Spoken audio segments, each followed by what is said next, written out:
Cela, malheureusement, nous l'occultons un peu, nous les pasteurs. On ne l'explicite pas bien. C'est que parfois, bon, vous pensez que vous êtes comme un appendice dans l'église, et que l'église c'est surtout les évêques, les prêtres, les consacrés. L'église c'est nous tous. Et j'allais même dire un peu pour renverser un peu la tendance, j'allais dire l'église c'est d'abord et avant tout vous, les laïcs.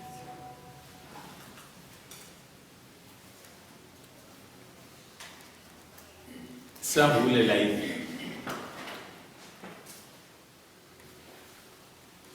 le sacerdoce ministériel est handicapé, ou même est sans objet. Saint Augustin disait cette belle phrase: avec vous, je suis chrétien. Pour vous, je suis évêque. Avec vous, je suis chrétien, disait Saint Augustin. Qui soit en passant, c'est un Africain de l'Afrique du Nord, de l'Algérie actuelle. Je ne dis pas qui sont sans importance, non. Vous êtes au cœur de l'Église. Ce matin, en rencontrant les personnes consacrées, je leur disais, souvent nous avons l'habitude de monopoliser le thème vocation, appel pour nous les prêtres et pour les consacrés. Mais c'est une erreur de notre part, mais c'est une erreur. On doit plus souvent vous parler du mariage comme une vocation, comme un appel. Le mariage, c'est une vocation. C'est un appel. Et c'est une vocation fondamentale dans l'Église. Le prêtre est appelé, vous aussi vous êtes appelé. Ce n'est pas seulement nous qui sommes appelés, non, vous aussi vous êtes des appelés, vous êtes des choisis. Dieu vous a appelé pour confier des missions. Vous savez, être père de famille, c'est très exigeant. Ce n'est pas à moi de vous l'enseigner. C'est très exigeant.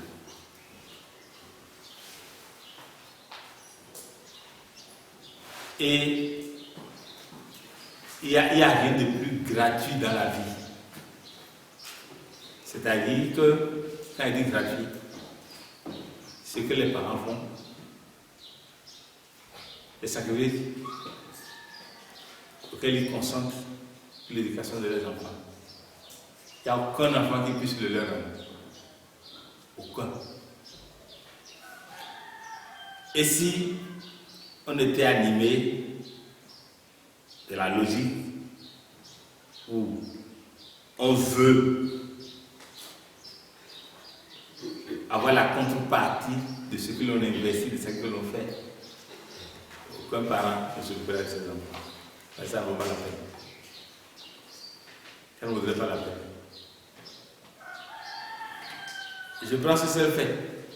Si les parents étaient capables de s'asseoir quand ils voient un enfant, s'ils étaient capables de faire tous les calculs, je ne sais pas si c'est procès, je viens juste un affaire.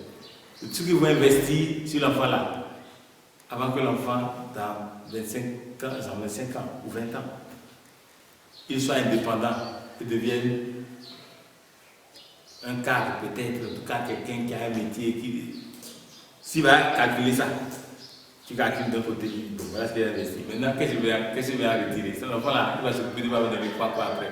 Quand tu fais ce calcul-là, tu vas dire, bon, allons au champ. Tu ne vas pas le mettre à l'école, tu ne vas pas le mettre à l'école. Parce que c'est disproportionné par rapport à ce que tu peux recevoir directement. Moi, j'ai dit que si on peut parler d'un métier, d'une profession, c'est la profession la plus ingrate du monde. Et d'ailleurs, qu'est-ce qui te dit que ce que tu as investi dans l'enfant là, qu'est-ce qui te dit que tu seras vivant jusqu'à ce que l'enfant sera indépendant? Tu veux mourir avant? Mais les parents ne font pas ce calcul-là. Ils investissent à fond perdu. Le fait pour la société, le fait pour l'Église. Et ça, c'est une vraie vocation. C'est un appel à la gratuité. C'est-à-dire, vous répondez la mission parce que vous êtes conscient de ça, que Dieu m'a confié ses enfants et je dois les faire grandir, les faire évoluer pour qu'ils trouvent leur place dans la société, dans l'église, la meilleure place possible. Ça, on doit vous en être reconnaissant. C'est parce que nous avons eu des parents qui sont occupés de nous, un petit peu à l'autre, ou d'autres qui les ont suscités. Après, nous sommes là. Et vous aussi d'ailleurs.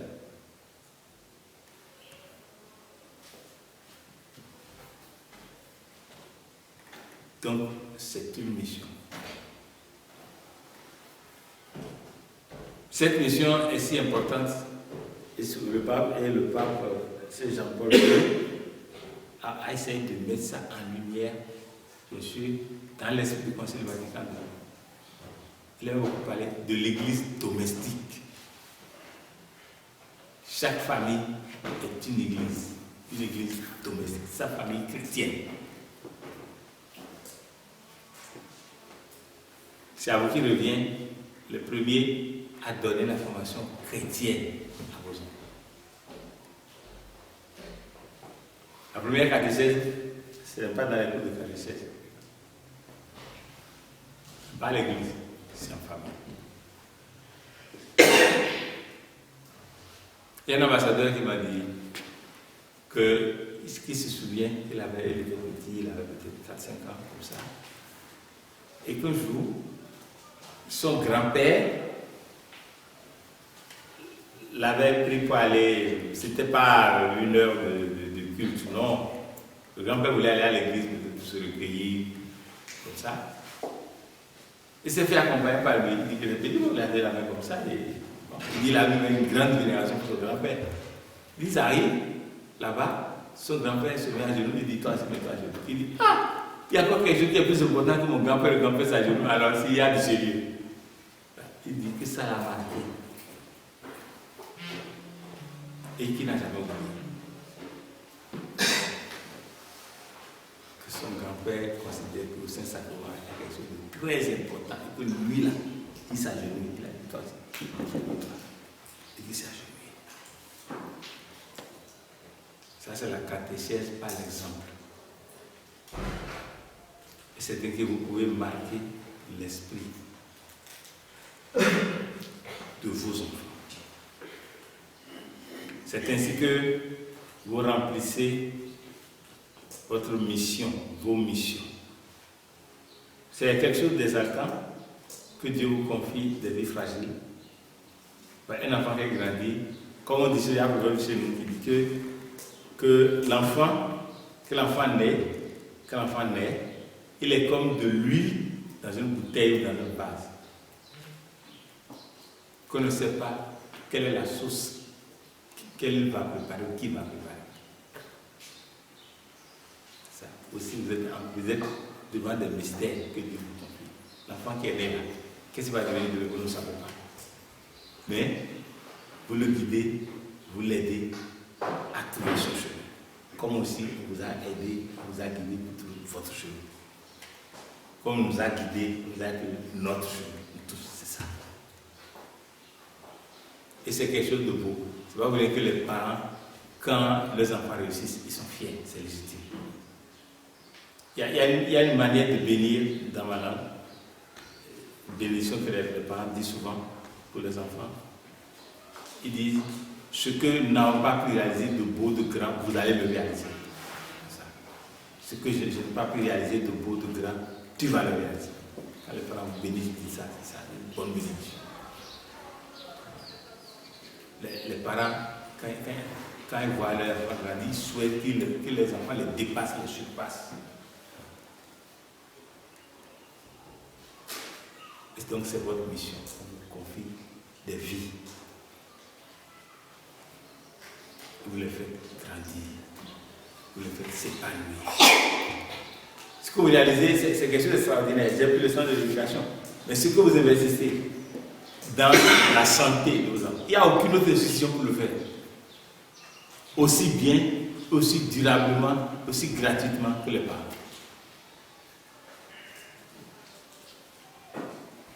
Hier, nous avons visité les enfants de l'orphelinat. L'orphelinat Marie, mère de la consolation. Vous connaissez tous, vous êtes dans le diocèse. Et tout à l'heure, on était à l'hôpital.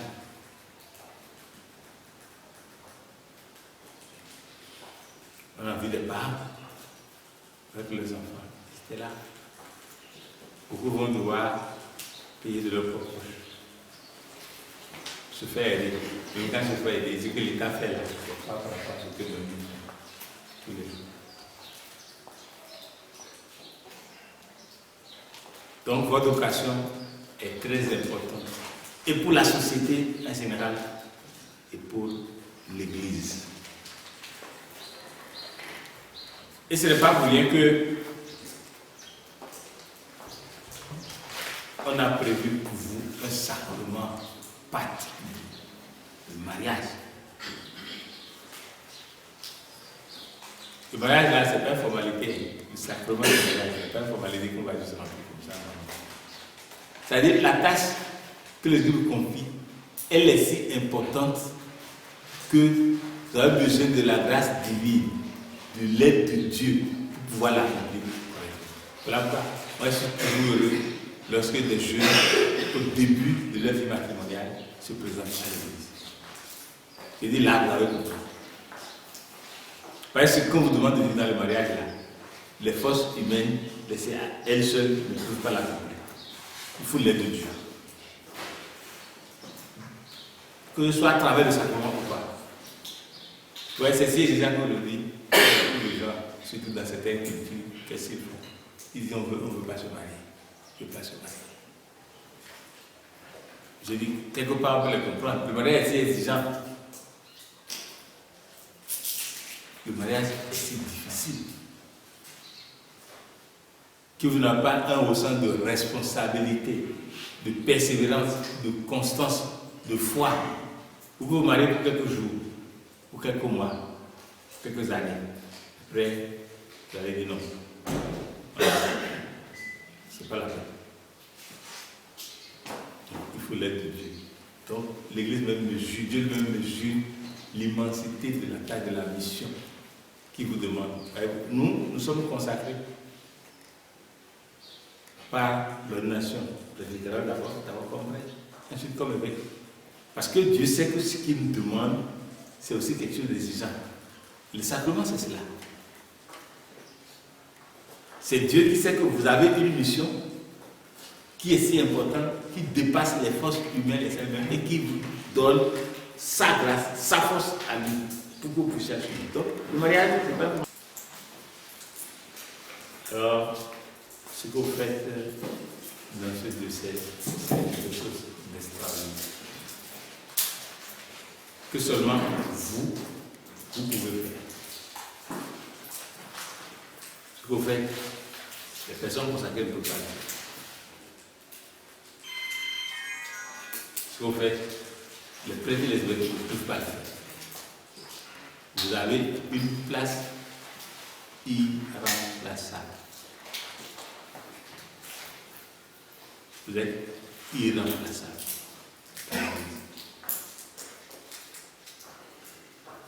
Et le Conseil Vatican II dit que l'évangélisation, l'apostolat, dans les domaines sociopolitiques, économiques, dans les milieux professionnels, a dit que ça, c'est votre rôle, c'est votre mission. Voilà. Nous, on prêche à l'église. Vous venez à l'église, vous écoutez. Dans les bureaux, ce qui se passe, est-ce que nous sommes là? Nous ne sommes pas dans vos bureaux. C'est vous qui êtes là. C'est vous qui savez ce que vous faites. C'est vous qui savez ce que d'autres font. Et c'est vous qui pouvez les édifier par votre exemple. Voilà. Nous, ils vont nous voir vivre comme prêtres. Et si vous êtes magistrat, dans votre milieu, d'autres magistrats vont vous voir vivre comme magistrat. Si vous êtes enseignant, d'autres enseignants vont vous voir agir. Il faut que votre conduite soit telle qu'on va dire, ça, celui-là, on peut le prendre comme modèle. Il faut que votre attitude interpelle les gens.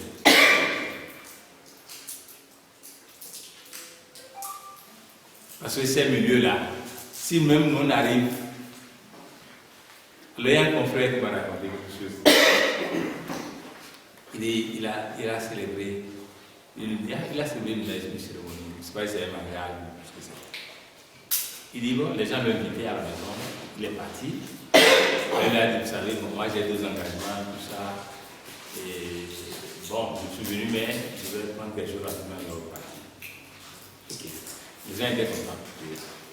Alors ils l'ont mis dans une salle à côté quelque part. Ils lui ont servi à manger, à boire. Bon, il a mangé, il a bu, il est resté. Et c'est tellement parce qu'il attendait que bon, ceux qui l'ont invité, les personnes là, puissent apparaître à un moment donné qu'il les salue. Alors il semble qu'il dit que ceux qui l'ont servi là, ils étaient dans une salle à côté, ils parlaient, mais ça ne pas que lui entendait. Ils m'ont dit, le prêtre, il a déjà mangé, il a déjà bu. Qu'est-ce qu'il cherche encore? Il n'a qu'à partir, nous on va fêter. Donc il y a certaines choses-là, quand vous voulez les faire, quand le prêtre est là, ça vous dérange mieux. On dit non, il a déjà mangé, il a déjà bu. Il n'a qu'à partir, maintenant nous on va commencer la fête. C'est ça. Donc ça veut dire même, si nous n'avons été présents, on va conditionner. C'est vous qui êtes là, entre vous. Disons, sans qu'il y ait des éléments étrangers. Et c'est à vous d'évangéliser vos milieux de vie, vos familles, vos milieux professionnels. Le milieu où vous exercez diverses activités. C'est à vous de les évangéliser par exemple. Il est dommage que dans beaucoup de nos pays, on parle je ne parle pas seulement de corruption, mais il y a beaucoup de mauvaises pratiques. La corruption, c'est peut-être comme l'iceberg. C'est comme l'iceberg. Il y a beaucoup d'autres mauvaises pratiques.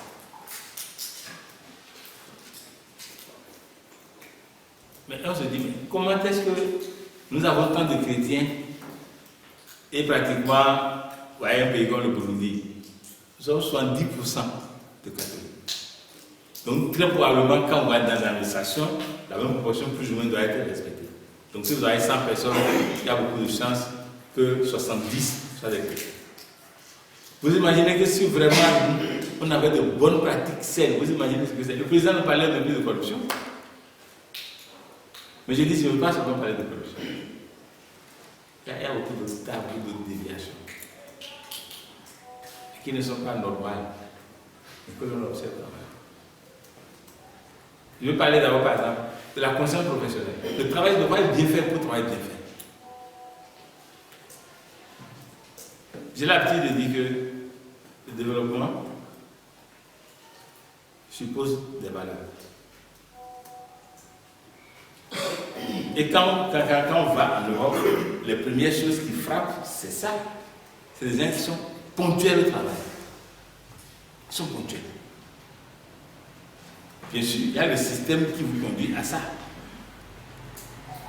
Et quand ils sont là, ils travaillent. Ce pourquoi tu es là, tu le fais. Et tu sais faire du mieux possible.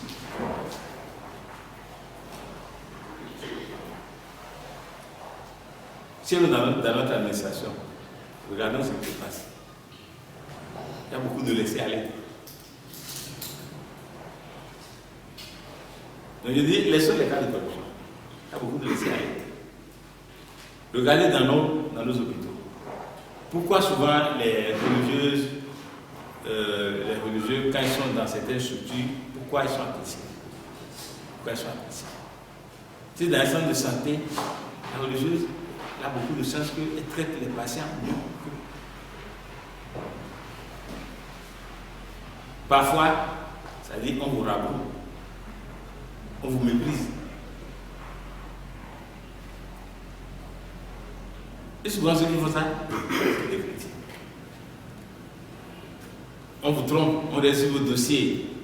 Ce qu'on peut faire en une semaine, on va peut-être traîner, on va le faire en un mois. Évidemment, si comme chrétien, vous vous imposez d'être correct et que les autres ne veulent pas, il faut vous précipiter. Ah, c'est normal. Vous devenez comme un corps étranger. C'est-à-dire que votre attitude les interpelle, les dérange. Comment dire, c'est la sagesse, le service. C'est-à-dire votre présence là, c'est comme un reproche pour eux. Vous êtes un reproche pour eux, votre attitude, ça les dérange. Ça les remet en cause. Mais nous devons viser cela. Vous devez être des prophètes. C'est-à-dire pas votre pratique doit être différente, doit détonner, doit interpeller les gens. On va dire, ah, cette femme-là, cet homme-là, lui, il est différent parmi les autres. C'est cela que nous devons viser. Ça, c'est votre rôle. Et ça, le répète, les évêques ne peuvent pas le faire à votre place. Le prêtre ne peut pas faire le place. Et personne ne peut pas le faire à votre place. Il n'y a que vous. C'est votre milieu d'apostolat. Vous savez, en 89-90, nous avons connu une crise profonde. Évidemment, c'était l'aboutissement d'une crise longue qui a duré. Vous avez connu une crise pareille ici, au sens où on avait adopté le système qu'on disait communisme, marxisme, socialiste, tout ce que vous voulez. On a précipité l'Église. Ils ont pris. Les séminaires les ont épargnés, mais ils ont pris toutes les écoles professionnelles. Ils ont tout nationalisé, les dispensaires, ils ont tout pris. Ok, vraiment tout pris. Au bout de 19 ans, ils sont arrivés à terre. Justement, parce que ce que je disais tout à l'heure, on a beau dire, mais dans l'Église catholique, il y avait une certaine rigueur dans la gestion, dans l'entretien.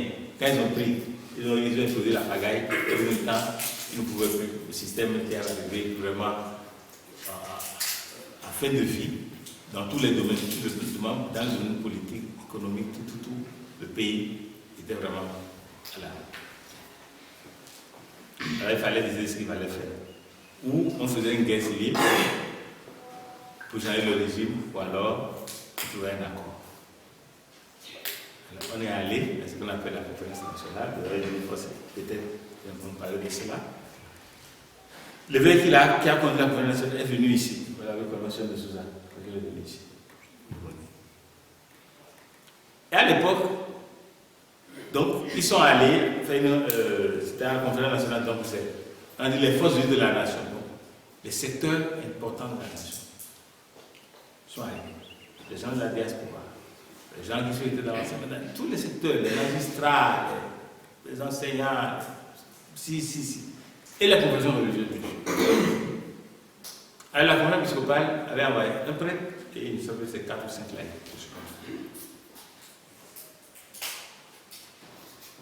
Alors ils ont dit, nous allons désigner celui qui va présider l'assemblée.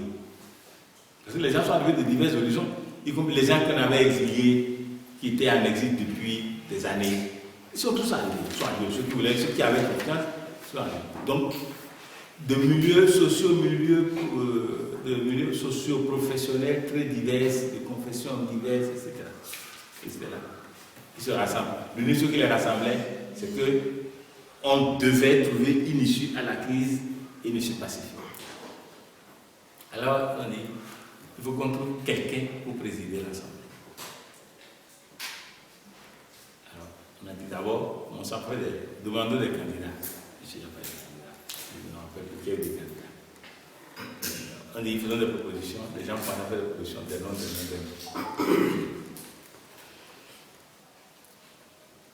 Je crois qu'au bout de peut-être 3 ou 4 propositions, on a fait le nom de l'évêque qui était là.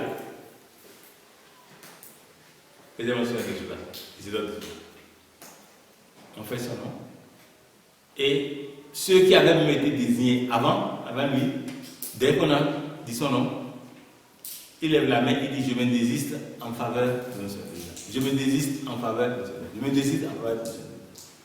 Yes. selon les livres. Finalement, on l'a mis par acclamation. Oui, voilà, c'était bien. Évidemment, Rome était très grossier.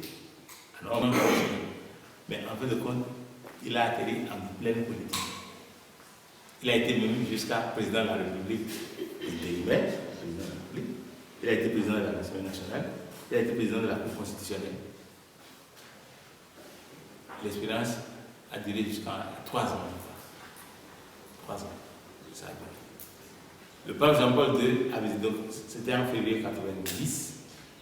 Et ça a duré jusqu'à la visite du pape Jean-Paul II au Bénin en 1993.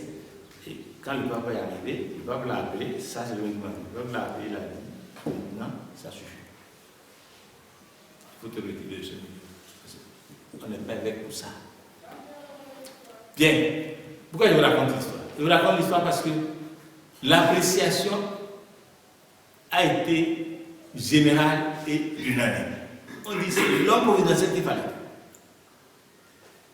Bon, donc en réalité, c'est en fonction de ça que l'homme n'a pas pu non plus.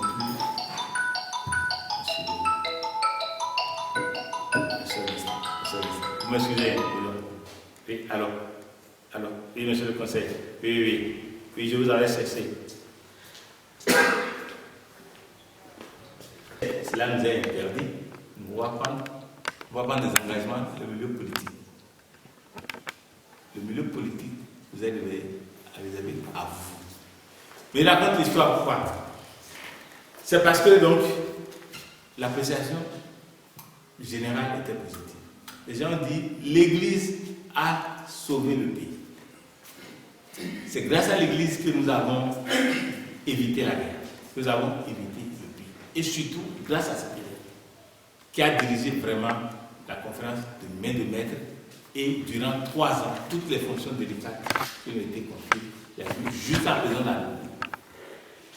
Tenez-vous tranquille, le président, qui était le président Kérékou, dont peut-être vous avez entendu parler, quand il voulait quitter le pays, quand vous voulez faire des missions à l'étranger, en temps, l'évêque a été président par intérim, il ne se fiait pas, il avait un premier ministre qui avait beaucoup de pouvoir, mais le peu de pouvoir qu'il lui est resté comme président, normalement il devait le confier au premier ministre en sortant. Il ne se fiait pas de lui. Il préférerait confier la présidence à M. de Souza. Et il partait parce qu'il dit c'est vous qui avez ma confiance. Et moi, j'ai dit ceci. C'est un succès qu'on a fêté, mais c'est faux, c'était pas un succès, c'était un échec. C'était pas un succès, c'était un échec. Pourquoi? Dans la salle là, où on a élu un évêque à un poste politique, à l'époque, ils sont tous morts maintenant. Il avait comme 4 ou 5 anciens présidents, tous catholiques, pratiquants. Tous catholiques, pratiquants. Il n'y avait pas un seul musulman parmi eux. Il n'y avait pas un seul protestant. Tous mariés, allant à l'église, communion. Personne ne s'est fié à personne. J'ai dit ça, c'est les anciens présidents. Dans la salle, il y avait beaucoup de catholiques. Les premiers cadres du pays, qui est-ce les forment? C'est nous, c'est les catholiques. Tous les cadres qu'on a formés pendant des générations, à qui nous sommes censés avoir inculqué des valeurs, ils étaient tous là. Et j'ai dit, c'est mon analyse jusqu'aujourd'hui. Certains ne sont pas d'accord, mais c'est mon analyse. J'ai dit, c'était un échec. Si on avait réussi, si on avait formé de bons laïcs, ce n'est pas un évêque qu'on aurait choisi. Il était le seul évêque, ce n'est pas lui qu'on allait choisir. On allait trouver des laïcs qui étaient des témoins de l'évangile, connus, reconnus, fiables. Ils n'en ont pas trouvé un seul dans tout ce monde. Ils étaient 500. Il n'y avait pas 500 catholiques, mais il y avait peut-être 400. Il y avait peut-être 450. Parmi eux, ils n'ont pas trouvé un seul. Et j'ai dit, nous devons nous remettre en cause. Comment on a fait pour former tant de cadres qui étaient là et aucun d'eux n'a semblé fiable pour qu'on lui confie une responsabilité qui est de son domaine de compétence selon l'Église. on a été débauché un évêque pour lui faire faire ce que l'Église a interdit de faire.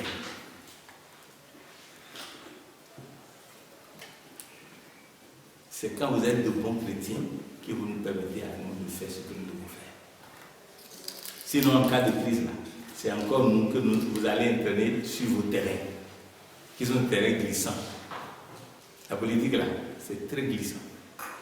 Voilà pourquoi on interdit aux parents évêques, aux prêtres, tous les messieurs de l'homme interdit la politique.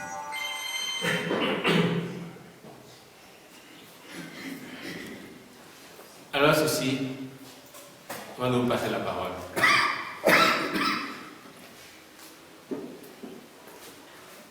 Parce que ce que je viens de dire, c'est d'abord, c'est une introduction au dialogue que vous allez vous entendre.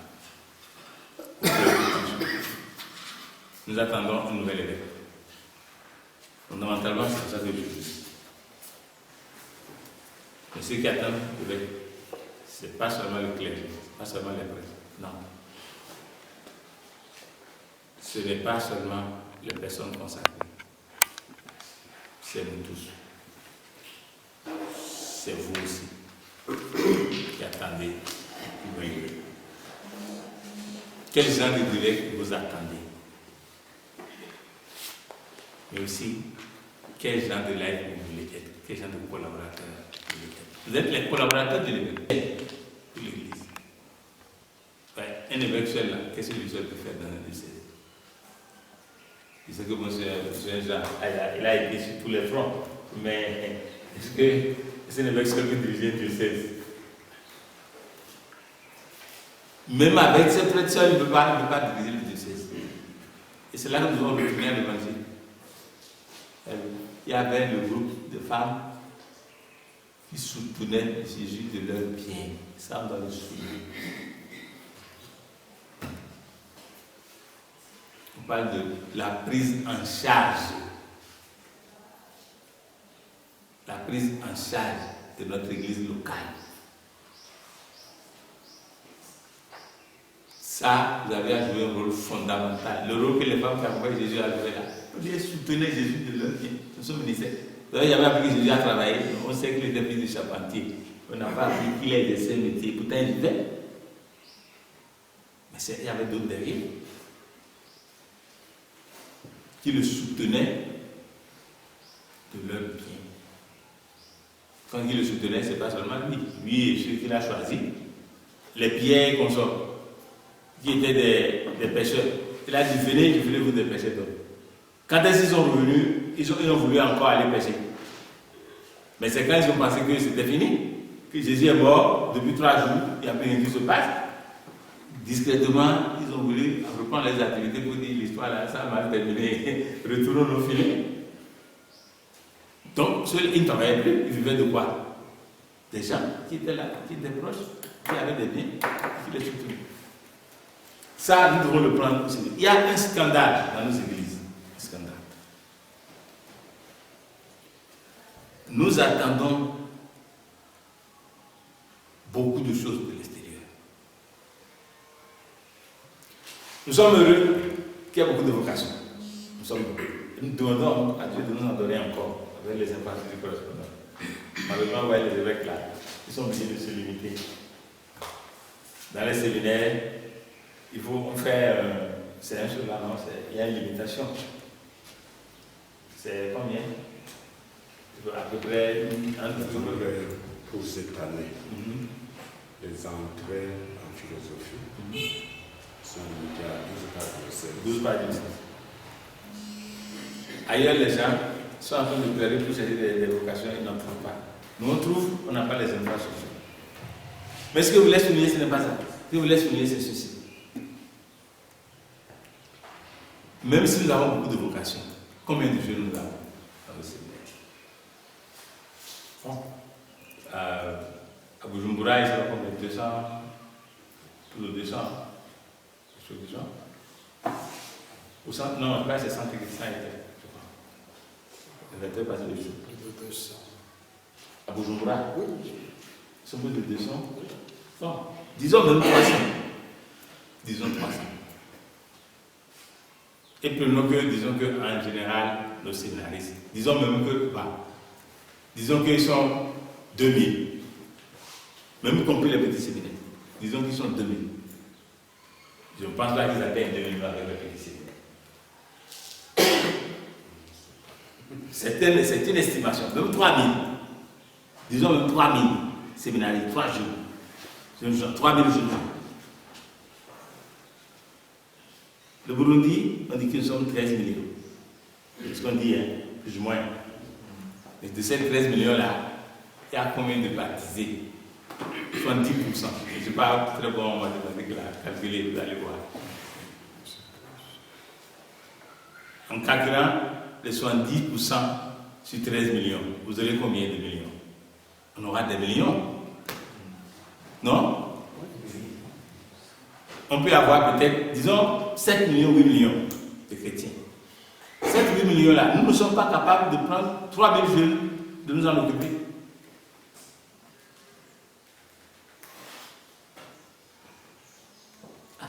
Nous ne sommes pas capables.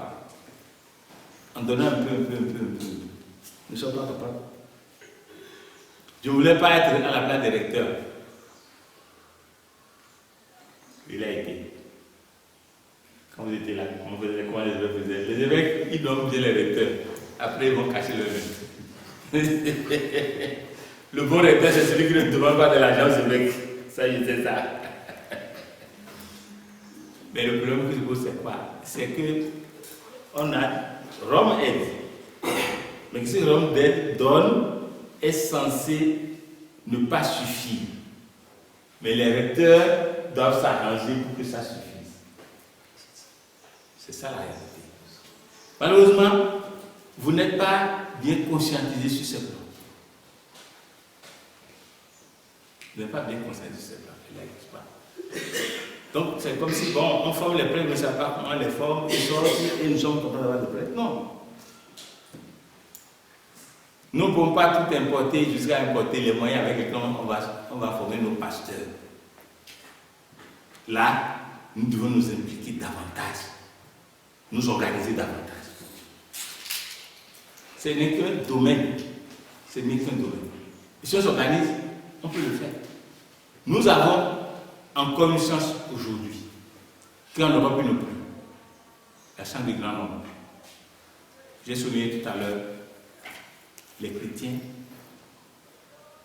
burundais sont, en tout cas les catholiques, ils sont catholiques pratiquants en grand nombre. Nous avons encore la loi du grand nombre dans notre famille. Mais si chacun donne 1000 francs, 1000 francs, 1000 francs, vous donnez certains comptes, vous donnez ça fait un certain compte. Oui. Si on compte que, c'est un calcul tout simplement, si on compte que nous sommes 8 millions de chrétiens, de catholiques, avec pratiquants, et que chacun donne 1000 francs, 1000 fois 8000, ça va combien? Ça va combien? Imagine.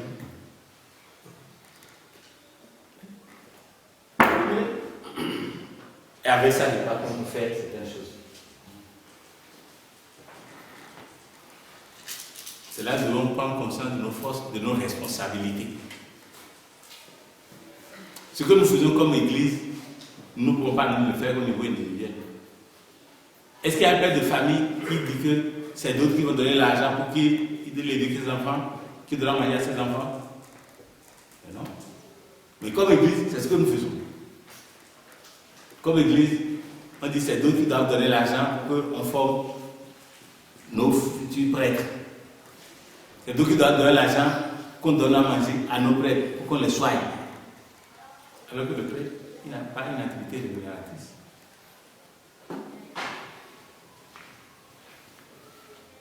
Ces domaines-là, nous avons approfondi la réflexion. Il y a beaucoup de choses que nous pouvons faire. Il suffit que nous en soyons conscients. L'honorable, il est là. Il vient à la messe et l'annonciature souvent. C'est moi qui l'ai kidnappé l'annonciature.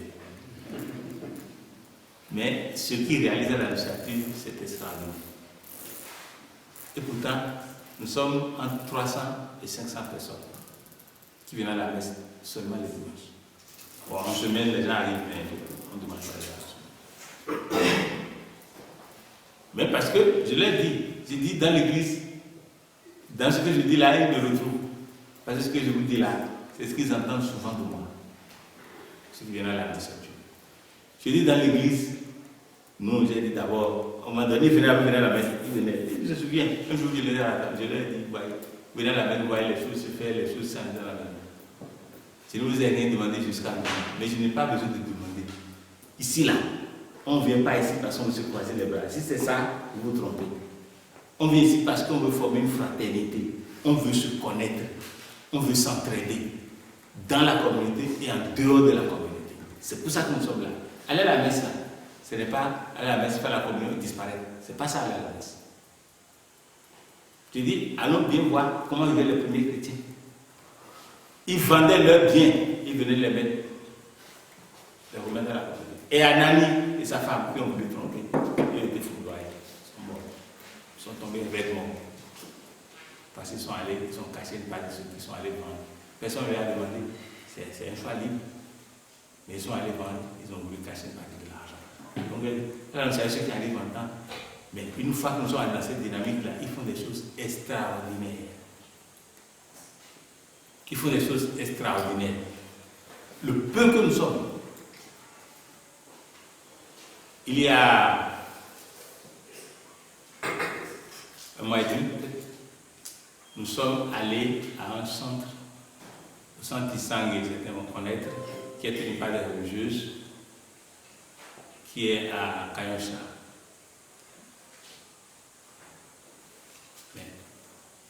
Nous sommes arrivés, le petit nombre dont je vous parle, nous sommes arrivés à assembler 10 millions.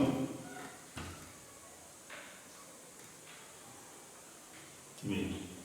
Plus de livres.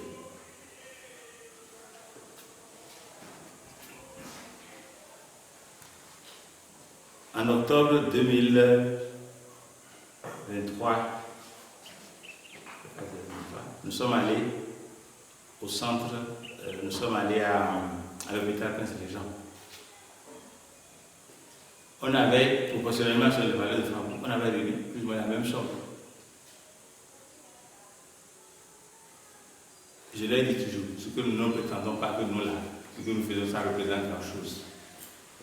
Mais nous montrons que nous sommes sensibles à la souffrance des autres. Et que nous ne sommes pas des spectateurs. Dans l'église, il n'y a pas de spectateurs. Nous sommes tous des acteurs. Il faut que chacun sache ce qu'il a à faire. Nous devons être conscients de ça. Et nous pouvons faire beaucoup. Nous pouvons construire plus de paroisses avec le propre moyen. Il suffit qu'on s'organise à fond, qu'on sache que ça, nous voulons le faire. On peut soutenir nos séminaristes à 100%. Je suis persuadé. Nous en sommes capables. Il suffit qu'on s'organise pour ça.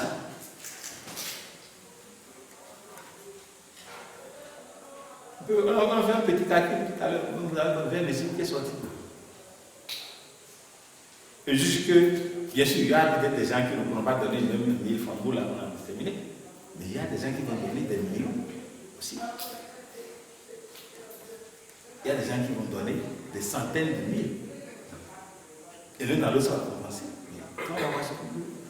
Le gouvernement, il est prêt maintenant. Ça a été, j'allais dire 90%, ça a été financé par ceux qui viennent à la messe, les entre 300 et 500 euros. D'abord, on a dépensé, je peux dire aujourd'hui que c'est à peu près 50 000 $. Mais c'est sorti de notre poche. Les 50 000 $, c'est les 300, 500 personnes qui viennent là, dont des enfants.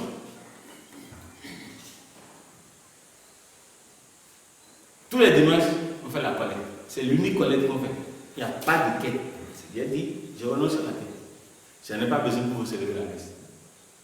Mais je veux qu'ensemble on fasse ça. Le jour où on va l'inaugurer, ils seront fiers. Ils savent qu'ils ont contribué à une belle œuvre.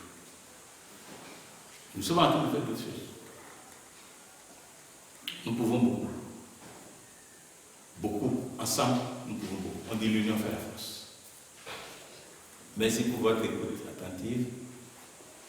Merci pour la disponibilité. Merci d'être venu. Maintenant, je vous passe la parole.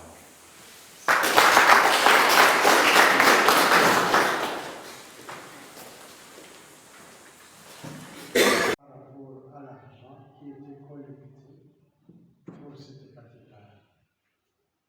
Et c'était des problèmes qui pouvaient provoquer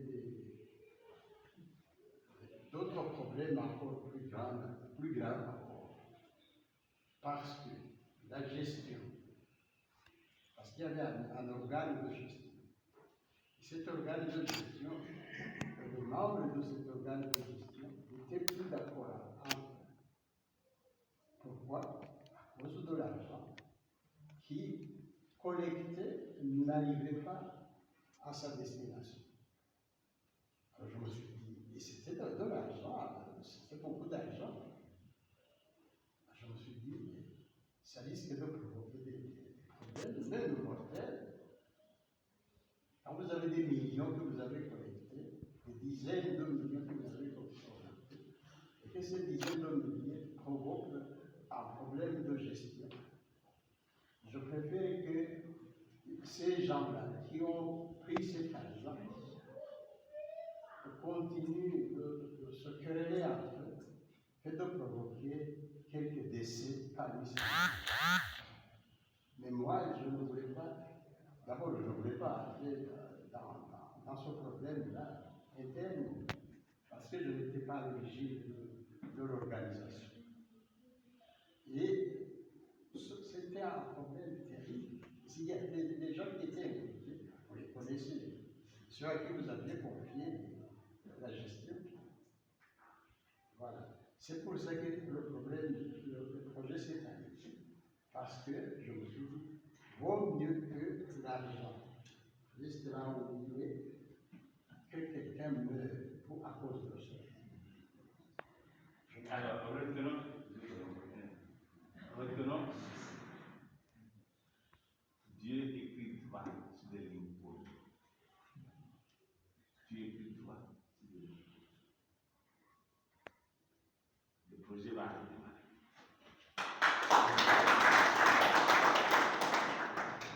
Vous pensez besoin d'une nouvelle cathédrale, c'est évident. Pas seulement pour vous, c'est pour tous. Le projet va redémarrer. Et dans les meilleures conditions possibles. Ça aussi, tout ce que nous avons à faire comme chrétiens, on doit prier pour ça. Nous ne prions pas seulement pour la venue de nouvelles. Ça va venir. Le Saint-Père pense à nous, l'Église pense à nous. Prions aussi pour la reprise du chantier de la nouvelle cathédrale, dans les meilleures conditions possibles. Et vous allez voir que le travail, Dieu va le faire en place. Nous allons donner notre contribution. En vrai, nous travaillerons si Dieu ne travaille pas avec nous. Si Dieu ne construit pas avec nous, c'est à nous. En vrai, veille les gars, si Dieu ne regarde pas avec nous. Prenons notre part en assise. Quelles que soient les raisons pour lesquelles le projet a été arrêté, le projet repartira. Rien n'arrête les œuvres de Dieu qui devaient accomplir. Rien du tout. Et que ça, quand c'est l'œuvre de Dieu sort, que nous n'allons jamais. Parfois, nous pouvons nous presser. On n'arrive pas à avoir le temps. Surtout, il y a une dame qui m'a dit une fois, dans mon pays, elle me dit, en moyen de pas dans notre monnaie, il dit, la tonne de ciment était à 4 000 francs CFA. Parce qu'il y a une période où, quand vous construisez un bloc, ça veut dire que le ciment et les briques, c'est le succès au village. Quand vous faites ça, c'est que vous êtes sorti de la catégorie inférieure. Elle m'a dit, la tonne de ciment était à 4 000 francs CFA. Je n'ai pas vu. J'ai voulu, et puis à ce moment-là, ce n'est pas. La tonne de ciment est arrivée à 20 000 francs CFA. Et chez nous, les monnaies ne changent pas comme ça. C'est au bout d'années, de longues années, pour passer de 4 000 francs à 20 000 francs. Et puis la tonne est arrivée à 20 000 francs CFA. Et facilement, j'ai pu construire en ce moment-là. Quand ça coûtait moins cher, ce n'est pas coûté. Ça coûtait plus cher de ma belle construction. Elle m'a dit, quand l'heure de Dieu sonne quelque chose, on le fait.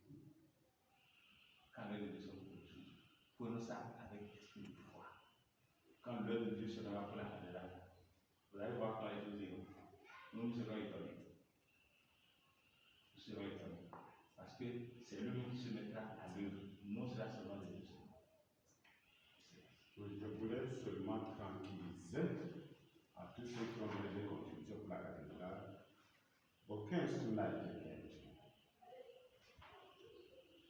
Tout a été utilisé et utilement. Parce que vous voyez, même si le chantier s'est arrêté, la base et la fondation sont là. Et puis ce sont des fondations qui ne sont perdues, mais pas. C'est solide. C'est solide. Ça veut dire que le projet reprendra, on va continuer à partir de là où on était arrivé. La question que l'honorable a posée concernant la mobilité des curés. Quelquefois, la mobilité sont vous-même qui la déterminez. Quand par exemple les chrétiens, les fidèles d'une paroisse me disent que tel curé ne va pas, que le fonctionnement de la paroisse est paralysé à cause de l'eau. Du budget sont des placements. Mais il y a d'autres facteurs qui peuvent être. Par exemple, si je reçois une proposition d'une bourse d'études et que je vois que c'est tel curé, c'est parce qu'il doit pour cette offre, je serai déçu. Parce que je sais que si je ne prends pas cette opportunité, il faudra encore 100 ans pour en avoir un autre. Oui. Le curé va, l'autre va venir, oui, et un autre va quitter ailleurs. Oui, c'est ça. Et dès qu'un curé part, il faut tout un chambardement. Donc ce n'est pas pour vous mettre en désagrément, c'est toujours pour le bien du peuple qu'il y a cette mobilité.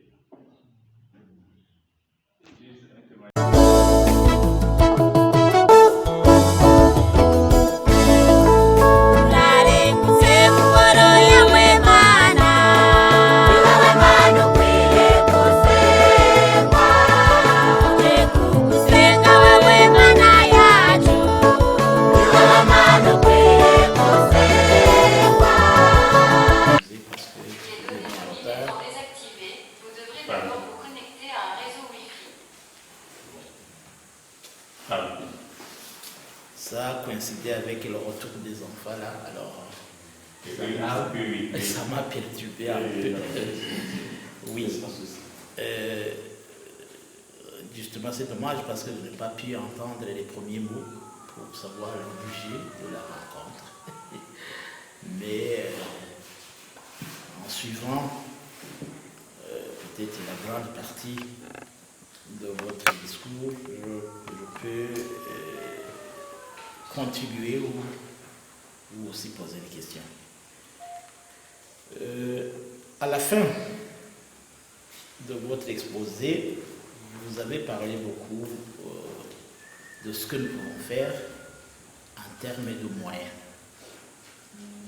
Oui, comme vous avez donné l'exemple par l'annonciature, nous réalisons beaucoup de choses.